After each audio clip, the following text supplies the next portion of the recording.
You know, a lot of people ask the question of international guests, what was it that you really liked about the country? So I'm just going to flip the script on that, if you don't mind, Jeremy. What was it that really confused you about our culture when you were down under? Oh man, that is a very good question. What confused me? I didn't know what a flat white was. That was confusing for a little bit. What do you call a coffee with milk in it in the States? Just cappuccino, latte, cortado. Oh, okay. A cortado. What's a Never heard of a cortado? cortado. I'm going to say that next time I order Salah a coffee. Thank you, bro. Yes, ask for a cortado. Very, Okay. very, very fine. Yes. Yeah. You'll love it. And something that made you smile when you're in New Zealand. I would say the people were so pleasant and so sweet. So I wasn't not like I didn't think that would happen, but it was actually pleasantly surprised. Even my wife, because my whole family came, and we all were like, these are like some of the sweetest people. So honestly, that was a great experience. You guys' country, also the beauty of it was insane. We were blown away. I mean, we went all the way, we drove all around too. You know, we went to Christchurch and took the train up to the mountains, and we saw blue water everywhere, which is insane. Went to Auckland, Wellington, amazing. So that's why I was like, everyone said, "Do you want to go back to New Zealand?" And I said, "Absolutely." And my daughter, who wasn't able to come, who had been on missions the whole time, she's coming with us. So she hasn't been to New Zealand before, so she's really excited as well. Awesome. That is cool. Look, you're winning over the hearts of the people. New Zealanders love nothing more than being mentioned by somebody who's from overseas that knows who we are. So, I mean, you're winning over fans right now. So tell us about coming back to New Zealand, like you say, with your daughter being in tow this time. What's the details? What can people look forward to? So I think we're playing actually in Christchurch, Wellington, and Auckland again, which is great. And I think honestly, what's sweet, because last time we played, it was 30 minutes, which was still amazing. But this time I get to do the full show, and I get to really spend more time, I think, hanging and talking and doing what we do. Does that make sense? And I love the time that I was able to share, but it went by so quick that I really got excited to come back and to share more of what we do, and to visit more of the country. We want to go down to Queenstown, and we want to go to Milford Sound. And I know all about your country, by the way, because I did so much. Like, yeah, I'm telling you, I love New Zealand. I'm so excited to come back. And my daughter wants to go to the Hobbiton, of course. I know that's such a kitschy, tourist thing to do. It's worthwhile. But she was so excited because we went and we loved it.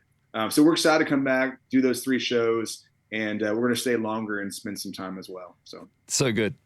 I want to go a little bit deep, Jeremy. I know in your album, The Answer, you co-wrote with a bunch of well-respected songwriters, and I read that often these times turn into crazy prayer times. You're on the floor praying for each other, and you went in intentionally asking, what is God teaching you and what's going on in your life right now, and focused on conversation before songwriting. So I wanted to put that question back to you. What is God teaching you in your life right now? Yeah, it's interesting for me because as I've gotten older, I think sometimes the tendency for people is to kind of rest in their relationship with the Lord. And let me explain, there's a good part of that, but there's also a negative part of that. And the negative part is when you rest and you don't keep pressing in and going deeper. That has nothing to do with, I know I'm not saved by works. I'm not trying to work harder to gain his favor at all. My point is, I just want to know him more. I want to go deeper with him. And I think as I've gotten older, the desire to go deeper with him is getting greater and greater. Instead of just going, yeah, I've read my Bible through tons of times. I prayed a lot. I love the Lord. I do a lot of worship. It's like, no, how can I go deeper and know Jesus more? I think that's becoming a pretty pressing theme in my heart right now. And even like I'm writing some new stuff right now for a new record. That's kind of new, but a lot of it is that theme that's going deeper. And I think that is the craving in my heart. And if God ends up saying, keep doing music, and I'm going to do it, but if he says not, it's okay, because my identity is not in music. It's in my relationship with Jesus and who I am and as a child of him. Practically for you then, and to go deeper, you mentioned music. What else does it look like for you in the practicality of getting closer to God? Really, it's just like my prayer time. Prayer is like the biggest key, because I can even read my Bible And I love reading my Bible, and it's one of my favorite things to do. But it's my prayer life that when I'm literally I mean, I have to, for me personally, I kind of have to get on my knees. It helps me get into that posture, you know? I'm not saying you have to do that, but it's pressing in prayer. And what that means is, man, it's finding things to pray about. Sometimes sitting at the feet of Jesus, you know, like Mary did, quiet, you know, instead of always doing stuff or trying to just be a child of God and be still and know that He's God. It's all those things, and those are the things and the practices that I've learned. It's taking time out by myself and turning on songs that I can worship to or songs I can sing to that just my heart can pour out with. It's all those things combined that help me go deeper.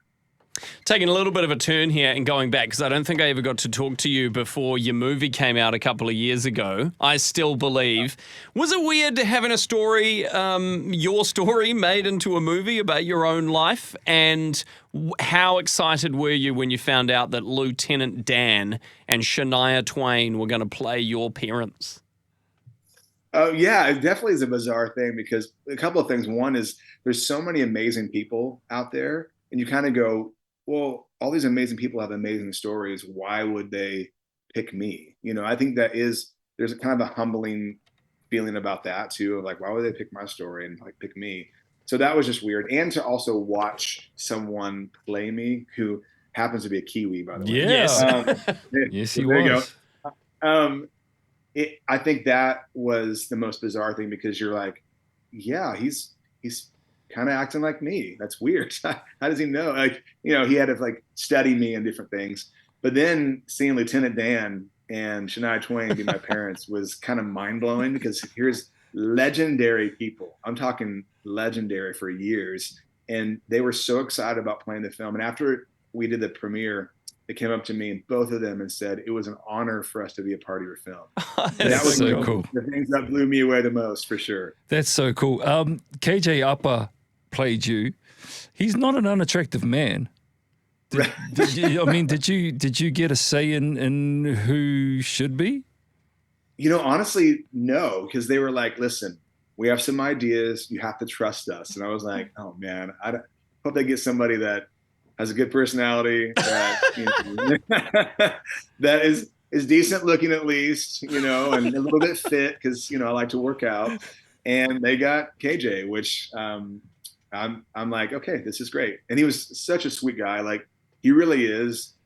When you have one-on-one time with that guy, he cares so much. And I think that watching him care so much about playing the role with all of his heart and his whole heart being into it and making sure that he was portraying me properly, he cared a lot. And I could tell, like watching it, you can tell that he was in it.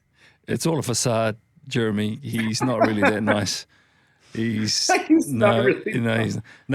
really, really lovely. You're right. Bang on with what you said about him.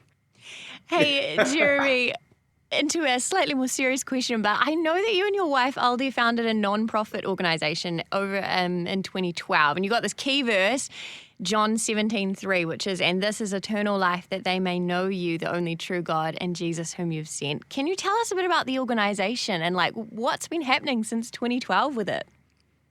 Yeah. So, you know, the whole heart behind this is to go to countries and to share the gospel, but not just share the gospel with these big crusade events, which we do that, but it's coupling that with actually helps projects. So we go in, and it's kind of a threefold thing. We go in, we work with local churches. So we don't try to come in and just go, we're just going to play a concert and just tell people about Jesus.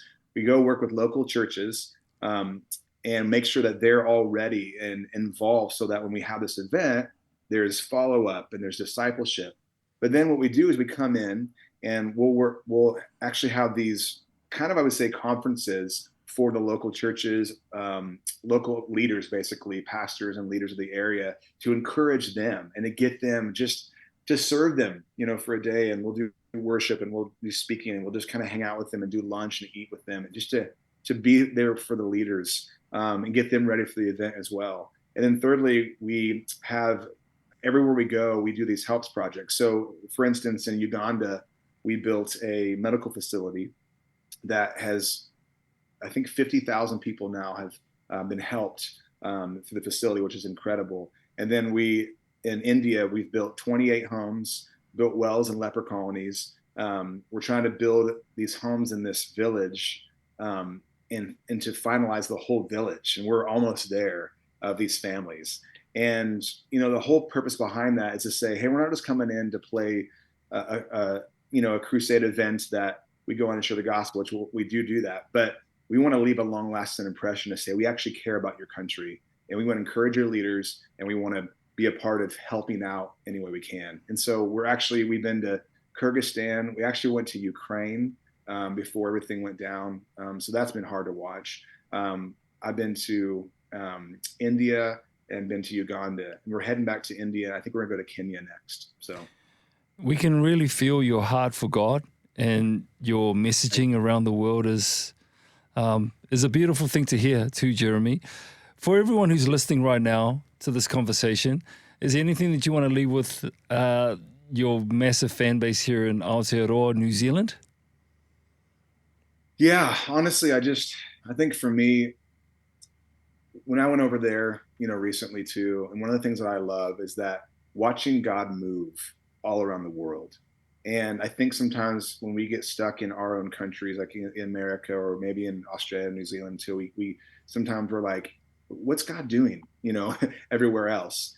God's moving everywhere. And, he wants us all to be a part of it. He loves us, and he's saying, I welcome you to be a part of this. And I think that, with us being there, hopefully it's an encouragement for you guys to now okay, let's now work together. And hopefully we can encourage you guys to go out and to show people the good news of Jesus Christ. And that is my heart, and it always has been. That'll never change. And I'm just happy to be a part of anything he has me to be. And as long as he has me to do it, and to be coming to New Zealand and Australia again, for me is such a joy. So thank you so much for just even allowing us to come back. It really does blow me away. Dude, we've been blessed to be able to speak to you this morning. Honestly, thank you so much for sharing your heart with us. Continue to do the good work of God. You've been blessed with a gift. Thank you so much for sharing a little piece of your life with us this morning too, Jeremy. All the best. We'll cut you loose so you can get back to the gym. Thank you. Thank you, buddy. Thank God bless you. guys. Take care. God bless. Cheers, mate.